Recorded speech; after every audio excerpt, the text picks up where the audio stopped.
இப்போ வந்துட்டு சொசைட்டில இந்த ட்ரக் யூசேஜ் அப்படின்றது ரொம்பவே அதிகமா இருக்கு.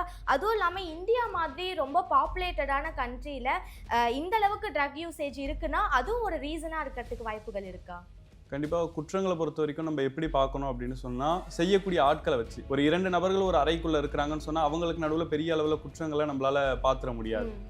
இந்தியாவ பொறுத்தவரைக்கும் 142 கோடி மக்கள் இருக்கிறாங்க. ம். 16 கோடி மக்களுக்கும் மேல, அதாவது 14.6% ஆல்கஹால பயன்படுத்தக்கூடியவங்களா இருக்கிறாங்க. இதுல 72% மக்கள் அதனால பாதிக்கப்படுறவங்களா இருக்கிறாங்கன்னு சொல்லிட்டு சர்வே சொல்லுது. இப்போ நீங்க கேட்கிற மாரி நெறைய செக்யூரிட்டி ஃபோர்ஸஸ் இருக்கிறாங்க. ஆனா இதையும் தாண்டி நம்ம கிட்ட எப்படி ட்ரக்ஸ் வருது அப்படின்னு சொன்னா, முதல்ல ட்ரக்ஸ் எங்க இருந்தெல்லாம் ஆரிஜின் ஆகுதுங்கிறத நம்ம தெரிஞ்சுக்கணும். இப்ப எந்த வகையில ட்ரக்ஸ் சப்ளை ஆகுது அப்படின்னு சொன்னா, கொரியர் மூலியமா இப்ப அனுப்ப ஆரம்பிச்சிட்டாங்க. ட்ரக்ஸை டிராபிகிங் பண்ணக்கூடிய நாடுகள் எது அப்படின்னு பாத்தீங்கன்னா, ஆப்கானிஸ்தான் இதுல முதல் இடத்துல இருக்கு.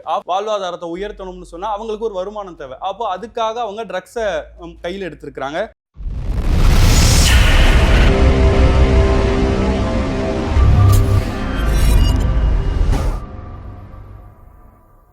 எஃப்டி பாலிடிக்ஸ் நேயர்கள் எல்லாருக்கும் ஒரு பெரிய வணக்கம்.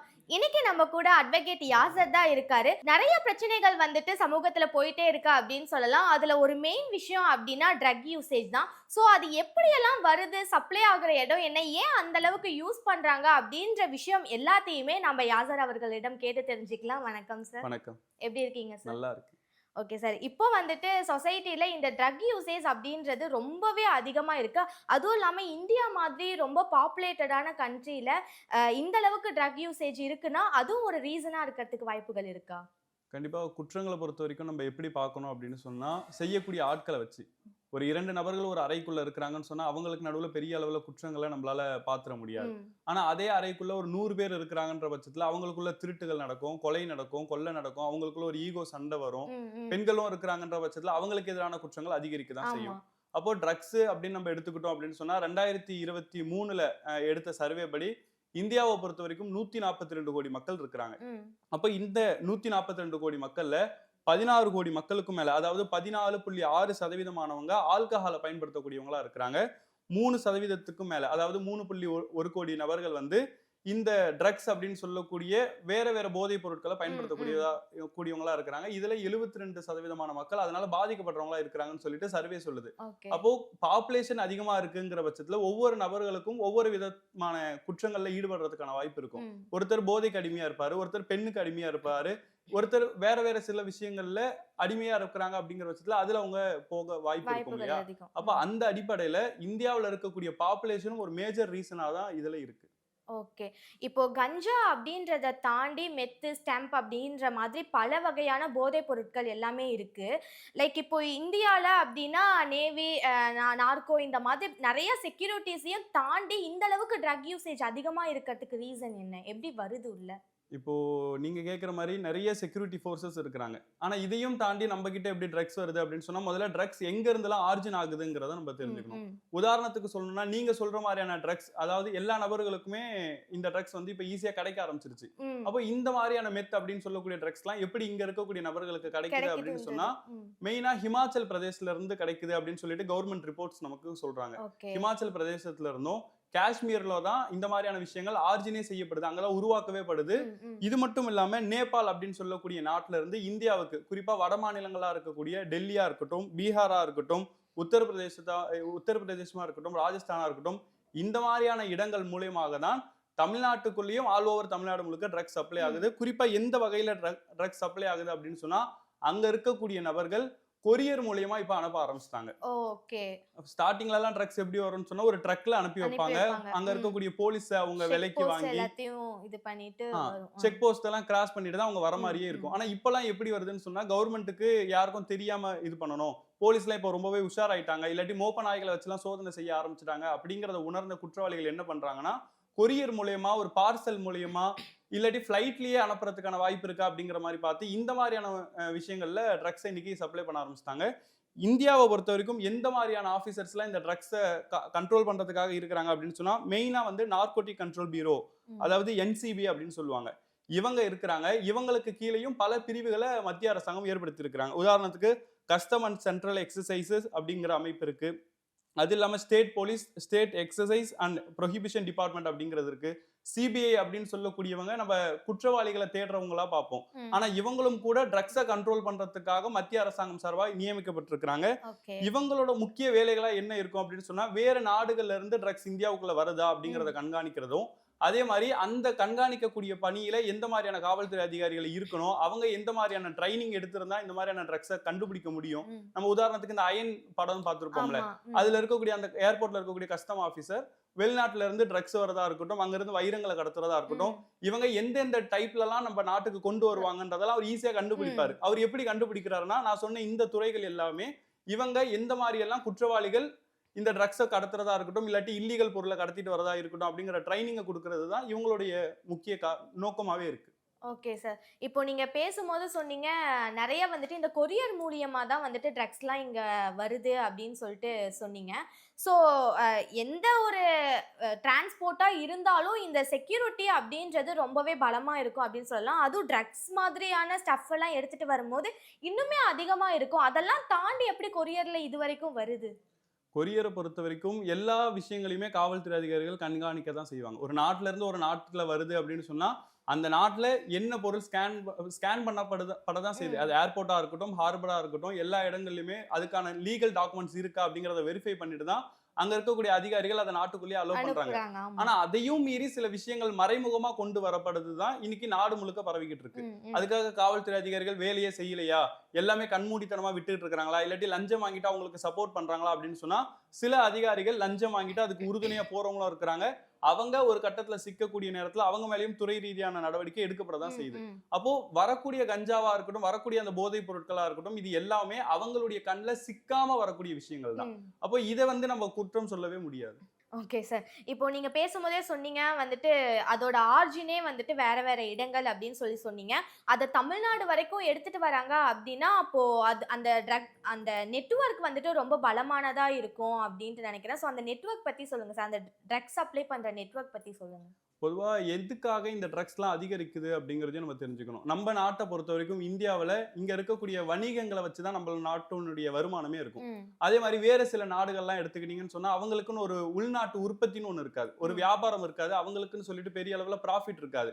அவங்க அவங்களுடைய ஜிடிபியை உயர்த்தணும் அப்படிங்கிறதுக்காக என்ன மாதிரியான விஷயங்கள் செய்வாங்கன்னா, இல்லீகலா என்னெல்லாம் விஷயம் பண்ணி நம்மளுடைய நாட்டுக்கு வருமானத்தை ஈட்ட முடியும். இப்போ மலேசியா, சிங்கப்பூர் மாதிரியான நாடுகள் எடுத்துக்கிட்டோம்னா அங்க டூரிசம் இருக்கும். ம், ம். டூரிசமா இங்க இருந்து மக்கள் போவாங்க, அது மூலியமா அந்த நாட்டுக்கு ஒரு பெரிய வருமானம் கிடைக்கும். அதை வச்சு அவங்க அவங்களுடைய நாட்டை செழிப்பாக்குவாங்க. ஆமா. அப்போ யாருக்கு வருமானம் இல்லையோ, யாருக்கு வேற சோர்ஸ்ல இன்கம் இல்லையோ, அவங்க தான் மோஸ்ட்லி அந்த மாதிரியான கண்ட்ரீஸே மோஸ்ட்லி இந்த ட்ரக்ஸை ஓவரா ஊக்கப்படுத்துவாங்க. ம். இதை வேற வேற நாடுகளுக்கு கடத்தி அது மூலியமா தான் லாபம் பார்ப்பாங்க.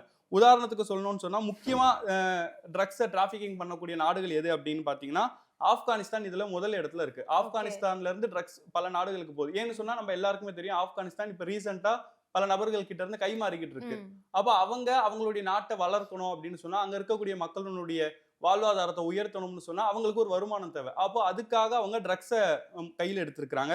அது இல்லாம பொலிவியா அப்படின்னு சொல்லக்கூடிய நாடா இருக்கட்டும், பிரேசில் அப்படின்னு சொல்லக்கூடிய நாடா இருக்கட்டும், கொலம்பியா நாடா இருக்கட்டும், மெக்சிகோவா இருக்கட்டும், நைஜீரியாவா இருக்கட்டும், பிலிப்பைன்ஸா இருக்கட்டும், இவங்க எல்லா நபர்களுமே அவங்களுடைய வருமானத்துக்காக போதைகளை என்ன மாதிரியான வகையிலெல்லாம் போதைப் பொருட்களை உருவாக்க முடியுமோ ஹை ரேஞ்ச் வரைக்கும் அதை உற்பத்தி பண்றாங்க. உற்பத்தி பண்ணி அதன் மூலியமா பல நாடுகள்ல டீலர்ஸ் பிடிச்சி, நம்ம திரைப்படங்கள்ல பாக்குற மாதிரிதான் அங்கங்க இருக்கக்கூடிய நாடுகள்ல இருக்கக்கூடிய சில டீலர்ஸை பிடிச்சி அவங்க மூலியமா தான் இது பெரிய அளவுல சப்ளை செய்யப்படுது. அதிலும் குறிப்பா நம்ம தமிழ்நாட்டை எடுத்துக்கிட்டோம்னு சொன்னா, ரீசெண்ட் டேஸ்ல நிறைய விஷயங்களை இந்த மாதிரி பார்த்திருப்போம். ஒரு ஸ்கூல் படிக்கக்கூடிய பையனோட பேக்கை செக் பண்ணா கூட அவனுடைய பேக்ல ஹான்ஸ் இருக்கு, ட்ரக்ஸ் இருக்கு அப்படிங்கிறதா இருக்கட்டும், இல்ல ஒரு காலேஜ் ஸ்டூடெண்ட்ஸ் பசங்களா இருக்காங்க அப்படின்னு சொன்னா அவங்க கிட்ட கூல்லிப் இருக்கிறதா இருக்கட்டும். கூல்லிப்பு கூட ஒரு வகையான ட்ரக்ஸ் தான். அப்போ எதுவுமே நம்ம இங்க இது பண்ணிட முடியாது, இதெல்லாம் ட்ரக்ஸ் கிடையாது, இது சாதாரண விஷயம் தானே அப்படின்னு சொல்லிட முடியாது. அவங்கவுங்க ஏஜுக்கு ஏற்ற மாதிரி அவங்கவுங்களால என்ன காசு கொடுத்து எதை வாங்க முடியுமோ அதை வாங்கிக்கிட்டு இருக்காங்க. அப்போ இதுவுமே ட்ரக்ஸ் தான். இதுக்காகவும் காவல்துறை அதிகாரிகள் விரைந்து நடவடிக்கை எடுக்க தான் செய்யறாங்க. Okay sir. இப்போ வந்துட்டு இந்த நார்மல் பீப்புள்ஸ் அப்படின்றத தாண்டி இந்த செலிபிரிட்டிஸ்லாம் அதிகமா ட்ரக் வந்துட்டு யூஸ் பண்ணிட்டு இருக்காங்க. அவங்க யூஸ் பண்றது மட்டும் இல்லாம விற்கவும் செய்யறாங்கல்ல. ஸோ இந்த மாதிரி அவங்க யூஸ் பண்றது மட்டும் இல்லாம விற்கவும் செய்யும் போது அவங்க ஹை ப்ரொஃபைல் அப்படின்றதுனாலே நம்ம மேல அந்த அளவுக்கு செக் பண்ண மாட்டாங்க அப்படின்ற ஒரு நினைப்புல இதெல்லாம் பண்றாங்களா? கண்டிப்பா அதுக்கான வாய்ப்பும் இருக்க தான் செய்யுது. ஏன்னு சொன்னா, ஒரு உயர்ந்த இடத்துல இருக்கிறவங்க பெரும்பாலும் என்ன குற்றம் செஞ்சாலும் அது வெளியில பெருசா தெரியாது. ம். அப்ப அந்த அடிப்படையில நம்ம என்ன வேணாலும் செய்யலாம். ஏன்னா இன்னைக்கு அதிகமான சோர்ஸ் ஆஃப் இன்கமே எங்க இருக்கு அப்படின்னு சொன்னா, ஒரு ஈஸியா ட்ரக்ஸ கடத்திட்டோம்னா, அதுல நல்ல வருமானத்த பார்க்க முடியும். ஏன்னா அதுக்கு நம்ம டாக்ஸ் கட்ட வேண்டியது இருக்காது. ம். யாருக்கும் கணக்கு சொல்லணும்ன்ற அவசியம் இருக்காது. அப்போ மணிய ஒரு ஷேர் மார்க்கெட்ல போடுறத விட, வேற வேற இடங்கள்ல இன்வெஸ்ட் பண்றத விட, ஒரு ட்ரக்ஸ் ரிலேட்டடா நம்ம பிசினஸ் பண்ணோம்னா, ஈஸியாவே குரோத் ஆயிர முடியும் அப்படிங்கிற ஒரு பிம்பம் இங்க இருக்கு. பல நபர்கள் வாலண்டியரா போய் ட்ரக் சேல்ஸ்ல இன்வால்வ் ஆகுறதுக்கான ரீசனுமே அதுதான். ஓகே. அப்போ ஆக்டர்ஸா இருக்கிறவங்க, ஆக்ட்ரஸா இருக்கிறவங்க, அவங்க தங்கள வளர்த்துக்கிறதுக்காகவும், தங்களுடைய பொருளாதாரத்த உயர்த்துறதுக்காகவும், அவங்க எடுக்கக்கூடிய விஷயங்கள் என்னன்னு சொன்னா, ட்ரக்ஸ் சேல்ஸ் பண்ணுவோம். அப்ப நம்ம பெரிய இடத்துல இருக்கிறோம்னு சொன்னா, நமக்கு பெரிய நெட்வொர்க்கும் இருக்கு. நம்ம ம். சொன்னா கேட்கக்கூடிய ஆட்களும் இருப்பாங்க. அப்ப நம்ப அத பண்ணுவோம் அப்படின்னு சொல்லிட்டு, வட மாநிலங்கள்ல இருக்கக்கூடிய ஆக்டர்ஸ் எல்லாம் பார்த்தீங்கன்னு சொன்னா, நெறைய நபர்கள் அந்த மாரியான விஷயங்கள்ல சிக்கியிருக்கிறாங்க. அவங்க மேல சிபிஐ நடவடிக்கையும் எடுத்திருக்காங்க. ஓகே. இப்ப ரீசென்ட்டா கூட நீங்க தமிழ்நாட்டுல பார்த்தீங்க அப்படின்னு சொன்னா, ஒரு சீரியல் ஆக்டரா இருக்கிறவங்க மீனா அப்படின்னு சொல்லக்கூடியவங்க, ம். அவங்க இங்க இருக்கக்கூடிய லோக்கல் பீப்பிள்ஸ்க்கு ட்ரக்ஸ் சப்ளை பண்ணியிருக்காங்க.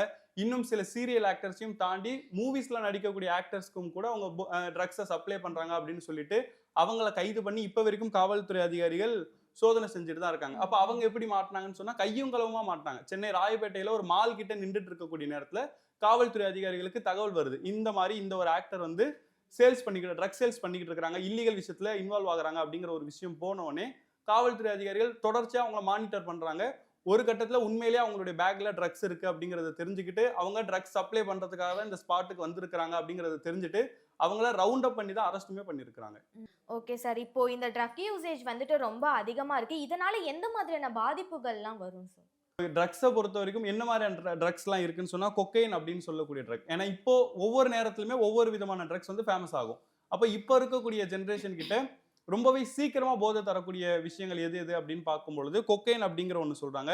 மெத்தபெட்டமைன் அப்படின்னு ஒரு விஷயத்த சொல்றாங்க. இதெல்லாம் பயன்படுத்த முடியாதவங்க, ரொம்ப ஜென்யூனா இருக்கணும் அப்படின்றவங்க, அதுக்காக இருக்கக்கூடிய டேப்லெட்ஸ யூஸ் பண்றாங்க. ஓகே. அப்போ இதுக்காக அரசாங்கம் பல முன்னெச்சரிக்கை நடவடிக்கைகளையும் எடுத்துக்கிட்டு இருக்காங்க. ஏன்னு சொன்னா, இதனால ஏற்படக்கூடிய பாதிப்பு அப்படிப்பட்டது. ம். அப்ப என்ன மாதிரியான அரசு முன்னெடுப்பார்கள் செய்றாங்க அப்படின்னு சொன்னா, ஒரு ஸ்கூல் இருக்கு, ஒரு காலேஜ் இருக்குன்னு சொன்னா, அதுல இருந்து 100 மீட்டருக்கு இது எதையுமே சேல் பண்ணக்கூடாது அப்படின்னு சொல்லிட்டு நம்ம தமிழ்நாடு அரசாங்கம் அறிவிச்சிருக்காங்க. ம். ஒரு பொட்டி கடை இருக்குன்னு சொன்னா, அங்க ஸ்டேஷனரி ஐட்டம்ஸ் விக்கலாம். ம். பசங்களுக்கு தேவையான நோட்டு புத்தகம், பென்னு இந்த மாதிரி விக்கிறது விக்கலாம். வேற எந்த விதமான கடைகளும் இருக்கக்கூடாதுன்னு ரொம்பவே ஸ்ட்ரிக்ட்டா ஃபாலோ பண்ணிட்டு இருக்காங்க. இது மட்டும் இல்லாம போதைப் நுண்ணறிவு பிரிவு அப்படின்னு சொல்லிட்டு ஒரு பிரிவையே அரசாங்கம் உருவாக்கி, அதுக்கு ஒரு டிஎஸ்பியை நியமிச்சு, யாரெல்லாம் இந்த மாதிரி போதைப் பொருட்களை சேல் பண்றாங்க அப்படிங்கிறதையும் கண்காணிக்கிறாங்க. அதே மாதிரி அதை விற்கக்கூடிய நபர், ஏன்னா அந்த ஒரு குற்றத்துல இன்வால்வ் ஆகுறாங்கன்னு சொன்னா அவங்க பெரிய அளவுல பயந்தாதான் இந்த குற்றத்தை குறைக்க முடியும் அப்படிங்கிறதுக்காக, யாராச்சும் ஒருத்தவங்க அவங்க இன்வால்வ் ஆகுறாங்கன்னா அவங்களுடைய சொத்துக்களையே நாங்க முடக்கிடுவோம் ம். அப்படிங்கிற அளவுக்கு இங்க சட்டத்திட்டத்தை இயற்றி அதை தடுக்க முயற்சி பண்றாங்க. அப்ப ஏன் இவ்வளவு முயற்சிகள் செய்யப்படுது? ஏன் இந்த அளவுக்கு முன்னெடுப்பாடுகளை அரசாங்கம் செஞ்சுக்கிட்டு இருக்காங்க அப்படின்னு சொன்னா, அதனால ஏற்படக்கூடிய பாதிப்புகள். இன்னைக்கு நம்ம நீதிமன்றத்துல ஒரு அட்வொகேட்டா இருக்கிறனால கோர்ட்ல நம்ம பார்க்கக்கூடிய விஷயங்களை சொல்றேன். ஒருத்தர் கொலை பண்ணிட்டு வந்துடுறாரு. யார கொலை பண்றாருன்னு சொன்னா, அவருடைய அப்பாவ கொலை பண்றாரு. இல்லாட்டி அவங்களுடைய அம்மாவ கொலை பண்றாங்க.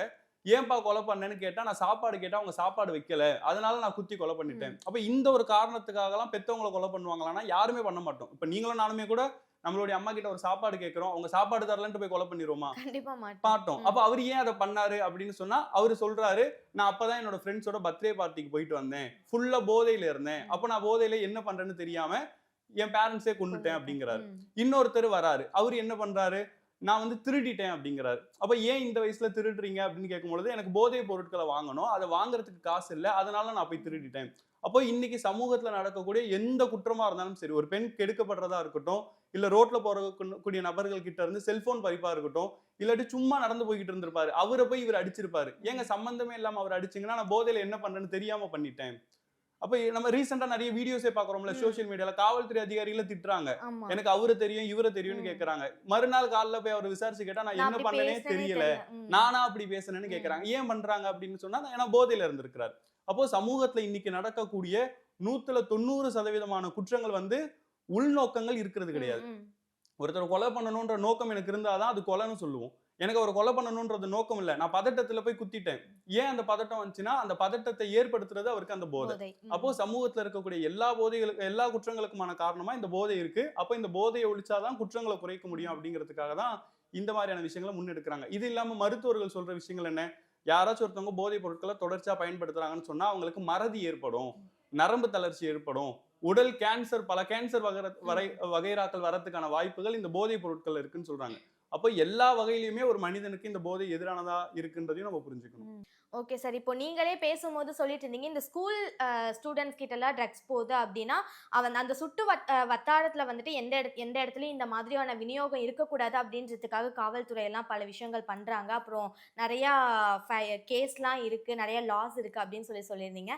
இது எல்லாத்தையுமே தாண்டி இப்போ வந்துட்டு காலேஜ் ஸ்டூடண்ட்ஸா இருக்கட்டும், ஸ்கூல் ஸ்டூடண்ட்ஸா இருக்கட்டும், அவங்க கிட்ட தான் ரொம்பவே அதிகமா ட்ரக் யூசேஜ் இருக்கு அப்டின்னு சொல்லலாம். ஸோ இவ்ளோ விஷயங்கள் இருக்கும்போதும் அவங்களுக்கு அவ்ளோ ஈஸியா கிடைக்குது அப்டின்னா, அப்போ எல்லாரோட பார்வையும் அப்ப இதுக்கு பின்னாடியும் ஏதாவது அரசியல் இருக்குமா? அப்டின்றது தான் பார்க்குறாங்க. ஸோ இதுக்கு பின்னாடி இருக்க அரசியல் தான் என்ன சார்? இப்போ இத பொறுத்தவரைக்கும் எல்லாருக்குமே இருக்கிற ஒரு சந்தேகம் தான். அப்போ ஈஸியாவே ட்ரக்ஸ் கிடைக்குது. எல்லார் கையிலயுமே இன்னைக்கு ட்ரக்ஸ் புழக்கம் இருக்கு அப்படின்னு சொன்னா, இதுக்கு பின்னாடி அரசியல்வாதிகளோட தொடர்பு இருக்குமோ? ம். அமைச்சர்களோட நெட்வொர்க் இருக்குமோ? அவங்க மூலியமா தான் வருதா அப்படிங்கிறது.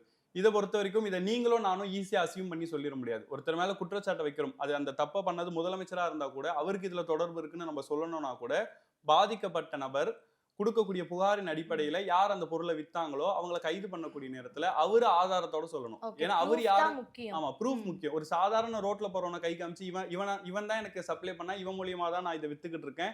வர லாபத்த நான் இவனோட தான் பகிர்ந்துக்கிறேன்னு ஈஸியா சொல்லிறலாம். ஒரு ஹை ப்ரொஃபைல் இருக்கக்கூடிய ஒரு பொலிட்டீஷியன்ஸ நம்ம குற்றம் சாட்ட போறோம் அப்படின்னு சொன்னா, அதுக்கான ப்ராப்பர் எவிடன்ஸ் நம்ம கிட்ட ம், இருக்கணும். ம். அப்ப அந்த எவிடன்ஸ் இல்லாம நம்மளால எதுவுமே பண்ண முடியாது. அப்ப இதுவரைக்கும் சிறைச்சாலைக்கு போனவங்க, போதை பிடிபட்டவங்க, போதை வித்து பிடிபட்டவங்கலாம் அரசியல்வாதிகள குற்றம் சாட்டியிருக்கிறாங்களான்னு பார்க்கும்பொழுது பெரிய அளவுல இல்ல. இல்லன்றத தான் ம். பார்க்கிறோம். அப்படியே சொல்லப்பட்டிருந்தா கூட அது விசாரணைக்கு உள்ளாக்கப்படக்கூடிய நேரத்துல உண்மையிலேயே அதுக்கும் அந்த அரசியல்வாதிக்கும் எந்த விதமான தொடர்புமே இருக்கிறது இல்ல. ம். இதனால தான் காவல்துறை அதிகாரிகள் என்ன பண்றாங்கன்னு சொன்னா, இன்னைக்கு பல கல்லூரிகளுக்கு போறாங்க. ஏன்னு சொன்னா போதைப் பொருட்கள் எங்கெல்லாம் வரும்னு சொன்னா கல்லூரி மாணவர்கள் கிட்ட தான். அப்போ பெரிய பெரிய யூனிவர்சிட்டீஸா தமிழ்நாட்டுல இருக்கிற யூனிவர்சிட்டீஸ்ல காலைல 4:30 மணிக்கெல்லாம் போறாங்க. எனக்கு தெரிஞ்ச ஒரு காலேஜ்லாம் இருக்கு. அங்கலாம் காலைல 4:30 மணிக்கே காவல்துறை அதிகாரிகள் அந்த காலேஜ சுத்தி இருக்கக்கூடிய எல்லா ஹாஸ்டல்ஸ்க்குமே, அது பசங்க ஹாஸ்டலா இருந்தாலும் சரி, பொண்ணுங்க ஹாஸ்டலா இருந்தாலும் சரி, வெளில அவங்க தங்கி இருக்கிற எல்லா பிஜிஸ்லயுமே போயிட்டு தமிழ்நாட்டுல மெயினா சென்னையிலயும், கோயம்புத்தூர்லயும் காவல்துறை அதிகாரிகள் சோதனை செஞ்சு அவங்க கிட்ட இருந்து பல கிலோ கணக்குல போதைப் பொருட்களை இருக்காங்க. எடுத்திருக்கிறாங்க. ம். அப்ப இதுக்கு பின்னாடி அவங்க யார சொல்றாங்கன்னு சொன்னா, ஒரு நார்த் இந்தியன் மூலியமா தான் எங்களுக்கு வருது. இல்லாட்டி இவங்க கிட்ட இருந்து தான் வருதுன்னு சொல்றாங்களே தவிர, யாருமே அரசியல்வாதிகள் பேர சொல்லல. சொல்லப்படுது அப்படிங்கிற பட்சத்துல உண்மையிலேயே அரசியல்வாதிகளுக்கு தொடர்பு இருந்தா அவங்க மேலயும் நடவடிக்கை எடுக்கப்பட தான் செய்யும். Okay sir. இப்போ இந்த ட்ரக் புரொடக்ஷன் அப்படின்றது வந்துட்டு நெறைய இடங்கள்ல ரொம்ப அதிகமா இருக்கு அப்படின்னு சொல்லலாம். இத வந்துட்டு வெளிநாடுகளுக்கு சப்ளை பண்ணணும் அப்படின்றதுக்காக, இங்க இருந்து வெளிநாடுகளுக்கு வேலைகளுக்கு அப்படின்ட்டு போறவங்கள யூஸ் பண்றாங்க அப்படின்ற மாதிரி ஒரு நியூஸ் இருக்கு. ஸோ அது எந்த அளவுக்கு உண்மை? எப்படி அவங்கள யூஸ் பண்றாங்க? இத பொறுத்தவரைக்கும் இங்க இருந்து வெளிநாட்டுக்கு வேலைக்கு செல்லக்கூடியவங்க பாதிக்கப்பட்டவங்க லிஸ்ட்ட நம்ம பார்க்கணும். அப்ப இங்க இருந்து வெளிநாட்டுக்கு போன பல நபர்கள் சொல்லக்கூடிய வாக்குமூலம் என்னன்னா, நாங்க வெளிநாட்டுக்கு போறோம். போகக்கூடிய நேரத்துல அவங்க எங்கள குற்றத்துக்காக ஈடுபடுத்துறாங்க. உதாரணத்துக்கு இன்னைக்கு சைபர் குற்றங்கள் பெரிய அளவுல நடக்குதுல்ல. ம். இந்த மாதிரியான குற்றங்கள் எல்லாமே நாங்க வேற ஒரு வேலைக்காக வெளிநாட்டுக்கு போயிருப்போம். அங்க இருக்கக்கூடிய எங்களுடைய முதலாளிகள் இந்த குற்றங்கள்ல ஈடுபட சொல்லி எங்கள ஃபோர்ஸ் பண்ணாங்க. நாங்க அத செஞ்சோம்னு சொல்லிட்டு பேட்டி குடுத்தவங்க இருக்காங்க. ஆனா இங்க இருந்து வெளிநாட்டுக்கு போறவங்க யாரும் இந்த மாரி கஞ்சாவ எடுத்துட்டு போறாங்க, இல்ல மெத்தபெட்டைன் எடுத்துட்டு போறாங்க ம். அப்படிங்கிற மாதிரியான ஆதாரங்கள நம்ம பார்க்க முடியாது. ஓகே. இன்னொரு விஷயம் என்னன்னு சொன்னா, இங்க இருந்து வேற வேற விஷயங்கள் கடத்துறாங்க. ம். தங்கத்த கடத்திட்டு போறவங்க இருக்கிறாங்க. ம். இல்ல வெளிநாட்டுல இருந்து தங்கத்த கடத்திட்டு வரவங்க இருக்கிறாங்க. இவங்க எல்லாரையுமே ஏர்போர்ட் மூலியமா தான் போறாங்க. அங்க போகக்கூடிய நேரத்துல செக்கிங்ல கஸ்டம் அதிகாரிகள் கிட்ட மாட்றாங்க. அப்போ மாட்டக்கூடிய எந்த இடத்துலயுமே நம்ப பார்த்த வரைக்கும், நம்ப பார்க்குற சர்வே வரைக்கும் வெளிநாடுகள்ல இருந்து வந்தத புடிச்சிருக்காங்களே தவிர, உள்நாட்டுல இருந்து வெளிநாட்டுக்கு போறத புடிச்சது கிடையாது. இது முதல் விஷயம். 2வது விஷயம் என்னன்னு சொன்னா, இங்க பெரிய அளவுல அதுக்கான தயாரிப்பு கிடையாது. ம். நம்ப நாட்டு தமிழ்நாட்ட நம்ம எடுத்துக்கிட்டோம் அப்படின்னு சொன்னா, தமிழ்நாட்டுல அதுக்கான தயாரிப்புகள் கிடையாது. இங்க யூஸ் பண்ணக்கூடிய கன்சியூமர்ஸ் நெறைய பேர் இருக்கிறாங்க. அத புரொடக்ஷன் பண்றவங்க இருக்காங்களான்னு சொன்னா, அவங்க எல்லாருமே வெளிநாடுகள்ல தான் இருக்கிறாங்க. அதுக்காக தான் நான் ஏற்கனவே சொன்னேன். இந்த மாதிரியான போதைப் பொருட்கள பொறுத்தவரைக்கும் வெளிநாடுகள்ல தான். இருந்து தான் நம்மளுடைய நாட்டுக்கு வருது. வட மாநிலங்கள்ல இருந்து தான் தமிழ்நாட்டுக்கு வருது. இப்போ குஜராத்லலாம் ரீசென்ட்டா பல டன் கணக்குல புடிச்சோம். பல கோடி மதிப்பிலான போதைப் பொருட்கள கைப்பற்றணும்னு சொல்றாங்க.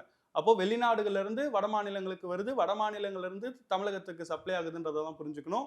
சர்வே படி இங்க இருந்து கடத்துறவங்களோட எண்ணிக்கை ரொம்ப ரொம்ப ரொம்ப குறைவு தான். குறைவு. Okay sir. இவ்ளோ நேரம் ட்ரக்ஸ் வந்துட்டு எப்படிலாம் சப்ளை ஆகுது, ஆரிஜின் எங்கெங்க இருக்கு, என்னென்ன கேஸ்லாம் வந்தது அப்படின்றத தகவல் எல்லாத்தையுமே எங்களோட பரிமாறிக் கொண்டிருக்கீங்க. ரொம்ப நன்றி. நன்றி.